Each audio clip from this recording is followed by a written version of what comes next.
বিশ্বের সবচেয়ে বড় মুসলিম দেশ ইন্দোনেশিয়ায় ক্রমেই জোরালো হচ্ছে বিক্ষোভ।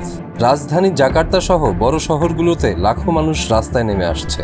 সরকারি কার্যালয়ের সামনে অবস্থান কর্মসূচি চলছে, কোথাও কোথাও দাঙ্গার রূপও নিচ্ছে আবার এই প্রতিবাদ।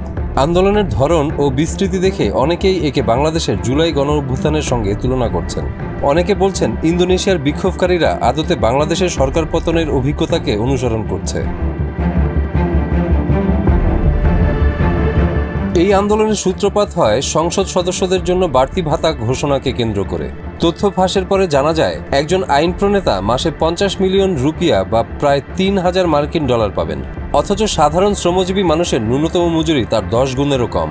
বৈষম্যমূলক এই সুবিধা প্রকাশ্যে আসতেই ক্ষোভে ফেটে পড়ে মানুষ। শিক্ষার্থী, শ্রমিক, ট্যাক্সি চালক থেকে শুরু করে ছোট ব্যবসায়ী পর্যন্ত সবাই নামে রাজপথে।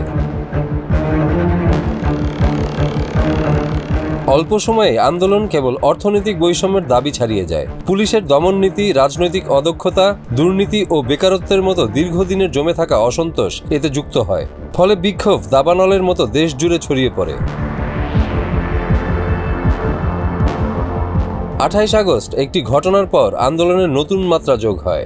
সেদিন 21 বছর বয়সী ডেলিভারি কর্মী আফফান কুর্নিওয়ান পুলিশের গাড়ি চাপায় নিহত হন। প্রত্যক্ষদর্শীরা অভিযোগ করেন বিশেষ বাহিনী ব্রিমভ ইচ্ছা করে তাকে ধাক্কা দেয়। ঘটনার ভিডিও সামাজিক মাধ্যমে ছড়িয়ে পড়তেই ক্ষোভ তীব্র হয়ে ওঠে। পুলিশের প্রতি ঘৃণা বাড়তে থাকে এবং আন্দোলনের সঙ্গে মানুষের আবেগের গভীর সংযোগ তৈরি হয়।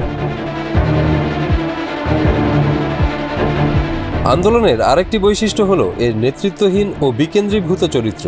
কোনো বড় রাজনৈতিক দল বা ব্যক্তিত্ব দৃশ্যমান নয়। বিশ্ববিদ্যালয়ের শিক্ষার্থীরা আলাদা সমাবেশ করছে, শ্রমিক সংগঠনগুলো নিজেদের কর্মসূচি দিচ্ছে, নাগরিক সমাজের প্রতিনিধিরাও অংশ নিচ্ছেন। সবকিছু এক সূত্রে বাঁধা আছে সামাজিক যোগাযোগ মাধ্যমে।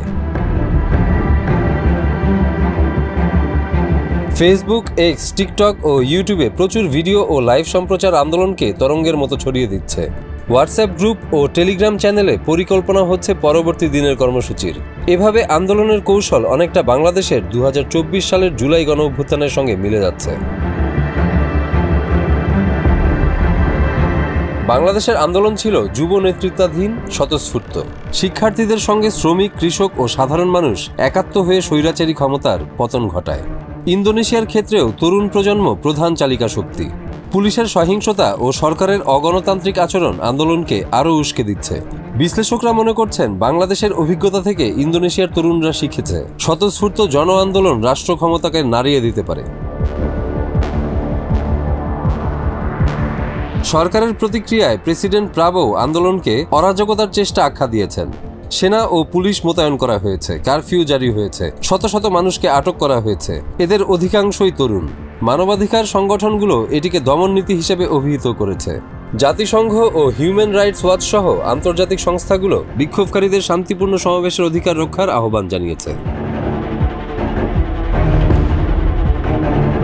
আন্দোলনকারীরা শুধু এমপিদের ভাতা বাতিল নয়, পুলিশি দায়বদ্ধতা, স্বচ্ছতা ও রাজনৈতিক সংস্কারের দাবি তুলেছেন।